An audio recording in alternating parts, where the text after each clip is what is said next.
Bonjour ou bonsoir, chers auditeurs et chères auditrices de notre web radio R212.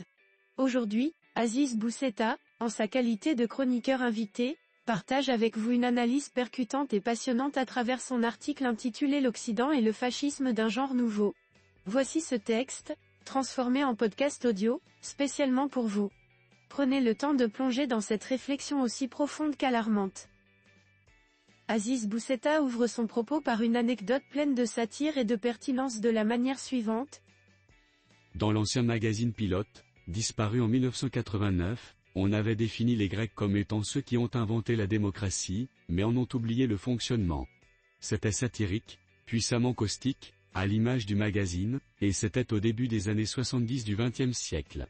En cette moitié des années 20 du siècle actuel, on peut corriger ou compléter cette phrase par l'Occident a inventé la démocratie et les droits de l'homme mais on a oublié le fonctionnement et on a perdu l'usage. Notre journaliste poursuit sa réflexion en mettant en lumière un paradoxe inquiétant ainsi. Il est vrai que quand on considère les pays du G7 aujourd'hui, on ne peut qu'être frappé par les reculs démocratiques et l'extraordinaire indifférence face au respect, ou non, des droits des hommes, si l'on postule bien évidemment que les hommes sont égaux, qu'ils naissent et demeurent libres et égaux en droit, cela est aussi une invention occidentale. Ces nations sombrent aujourd'hui, presque toutes, dans une forme assurée et assumée d'autoritarisme, une bonne dose d'illibéralisme et, pour tout dire, empruntent de plus en plus visiblement la voie de la radicalisation fascisante. C'est le très respecté historien Robert Paxton qui le suggère, ayant changé d'opinion sur Trump, qu'il considère désormais comme fasciste, et aussi sur les autres pays du G7. L'idée de Paxton, nous y reviendrons, est que les fascistes du XXIe siècle ne se présentent plus avec fanion et uniforme, mais dans un style bien plus consensuel, sauf qu'ils reprennent les comportements de leurs aïeux, seuls contre tous, reproduisent leur schéma partisan, le chef incontesté et la communauté charismatique, et, comme eux, sont servis par des contextes explosifs mais à leur différence, disposent d'une technologie qui permet l'universalité. Le chroniqueur explore ensuite la montée des extrêmes pays par pays, en commençant par l'Allemagne, et enchaîne en s'intéressant à la France ainsi. Le point, pays par pays. À l'Allemagne. Grande démocratie s'il en est, l'Allemagne est caractérisée par une solide stabilité institutionnelle et de robustes garde-fous antifascisme. Mais ça, c'était avant. Aujourd'hui, le parti d'extrême droite AfD avance avec constance et monte en puissance, prenant récemment la pole position dans deux Länder est-allemand. On peut deviner la suite et on peut s'inquiéter qu'en Allemagne, la nation qui a offert Hitler à l'humanité, un parti ouvertement raciste et xénophobe devienne un parti gouvernemental, dans un contexte politique de plus en plus friable. De la France. Le Front, devenu Rassemblement national, rassemble de plus en plus. Il est depuis plusieurs années le premier parti de France, et malgré les résistances des uns et les coups bas des autres, ce parti s'approche du pouvoir d'élection en élection et, au final, gouvernera la France. Dans l'intervalle, le président Macron a ignoré les élections et nommé un gouvernement largement issu du parti arrivé 5e aux législatives. En France, terre de démocratie, les vainqueurs sont ignorés et les vaincus gouvernent. Le chroniqueur met ensuite le cap sur le Royaume-Uni, l'Italie, et les Pays-Bas en disant 3. Le Royaume-Uni. La vénérable démocratie britannique prend de la gîte. 4 premiers ministres en 4 ans, yo-yo des majorités, élus par une population encore assommée par le coup de massue du Brexit. Le pays du respect et du fair-play a envisagé d'exporter ses migrants illégaux au Rwanda. Projet abandonné par l'actuelle majorité, mais le mal est fait et le racisme gagne du terrain, l'extrême droite aussi, lorgnant sur le grand frère américain. 4. L'Italie. Depuis Berlusconi, l'extrême droite prépare son retour dans le pays de Mussolini.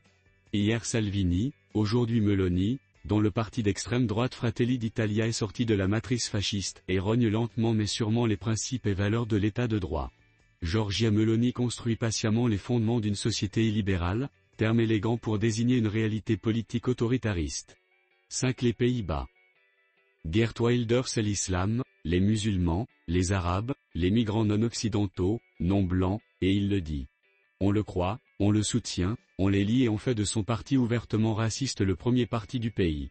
Monsieur Wilders ne sera pas Premier ministre, le pays n'étant pas encore prêt, mais il se prépare. L'analyse se poursuit avec l'Espagne, Israël et conclut cette revue par les États-Unis de cette manière. 6. L'Espagne. Le pays est gouverné depuis 2019 par des gouvernements minoritaires. Le talent politique et l'art manœuvrier de Pedro Sanchez font oublier la spectaculaire montée, malgré quelques reflux, du parti Vox, xénophobe et anti-migrant.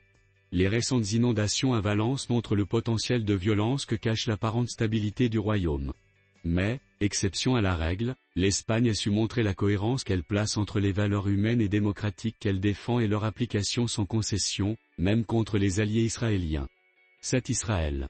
Entre la tentation autoritariste et totalitaire de Benyamin Netanyahou, l'intimidation des opposants, la répression des réfractaires et le carnage en cours dans la région, on ne peut plus vraiment qualifier Israël de démocratie, loin s'en faut.